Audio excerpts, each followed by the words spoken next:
Hello everybody, welcome back to my channel. My name is Beth, and today we are going to have a very quick non-review of Sylvia Plath's journals.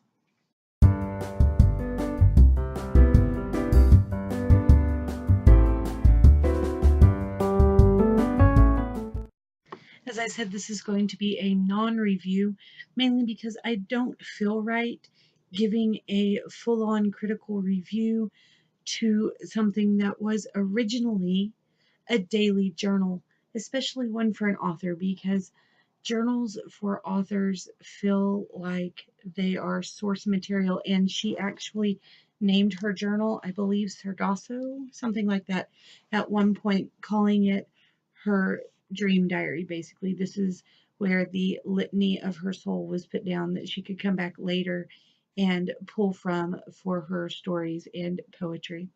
So what I'm going to do instead is read to you a couple of my favorite quotes, things that really touched me. Now remember, these are the journals from 1950 to 1965. So she is, just graduating high school, starting college, and going through all of that. But at this point, she is also very firm in her belief that she is an author. She's going to be an author. This is what she's going to do. She is writing. And so these journals are already the source material for her writings and where she puts her memories every day so that she can go back and pluck over them as authors are wont to do.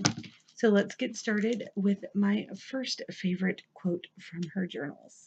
The first section I'm going to read to you is a little bit lengthy of a section, but it is discussing the hallucination that she has when she goes to have wisdom teeth taken out and is given the gas. And it's just absolutely just a beautiful hallucination, and one that I have had a similar experience to. It says, the gas sifted in, strange and sickeningly sweet. I tried not to fight it. The dentist put something in my mouth, and the gas began to come in big gulps. I had been staring at the light. It quivered, shook, broke into little pieces. The whole constellation of little iridescent fragments started to swing in a rhythmic arc, slow at first, then faster, faster. I didn't have to try hard to breathe now. Something was pumping at my lungs, giving forth an odd, breathy wheeze as I exhaled. I felt my mouth cracking up into a smile. So that's how it was. So simple, and no one had told me. I had to write it, to describe how it was. And before I went under, I fancied my right hand was the tip of the arc. I curved up, but just as my hand got into position, the arc would swing the other way, gaining momentum. How clever of them, I thought. They kept the feeling all secret. They wouldn't even let you write it down. And then I was on a pirate ship, the captain's face peering at me from behind the wheel as he swung it, steering. There were columns of black and green leaves, and he was saying loudly, "All right, close down easily, easily." Then the sunlight burst into the room through the Venetian blinds. I breathed hard, filling my lungs with air.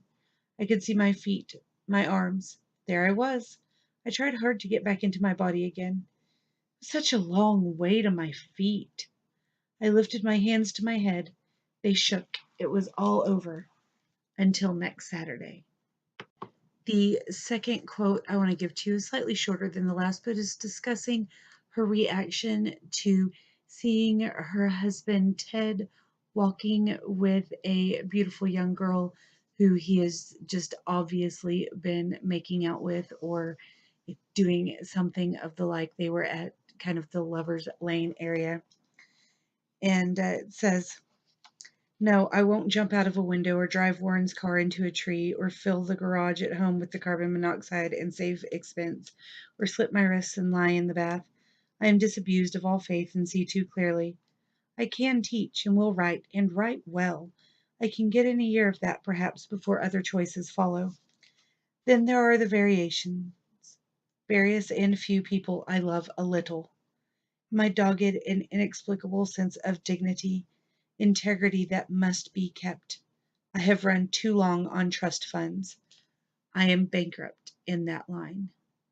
Okay, this last quote is about her kind of her identity, and it is in a section talking about a tumultuous relationship with her mother.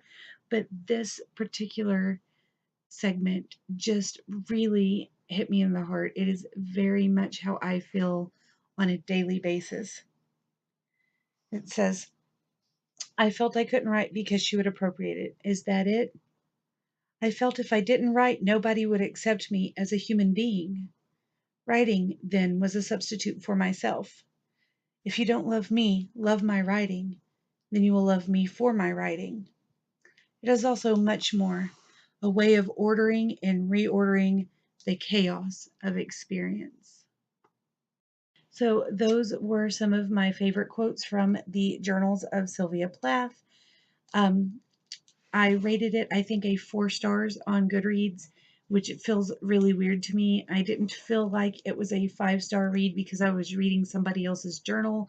Then again, I don't feel like I should really be rating it because I'm reading somebody else's journal. Um, so there you have it. The pieces and parts of this come together really well. Even in her journal, she was very lyrical. She had a lot of places that were almost poetry, and then a lot of harsh things. You could tell things that had happened to her that would later become the short stories that we read in classes. They're in here, the beginnings or little bits and pieces of lines. It was very interesting to see them, and it makes me want to start journaling again, which probably isn't going to happen with all of the other writing I have to do, but I may try to start that up again because this was very interesting, and I loved being able to see, the lines that she wrote just from day to day life that then later got turned into stories. So maybe I do need to start journaling. It was very impressive to read that, and it was very inspiring. So if you are an author or just somebody who loves Sylvia Plath, I would encourage you to pick up her journals. I've never read the journals of an author before, and this was very interesting. And now I want to go pick up another Sylvia Plath book. I haven't read her work in a really long time. Okay, guys, I hope that you enjoyed this video. If you did, please give it a big thumbs up. Feel free to share it and leave any comments you might have down below. Until next time, I hope that you have a wonderful day. Bye.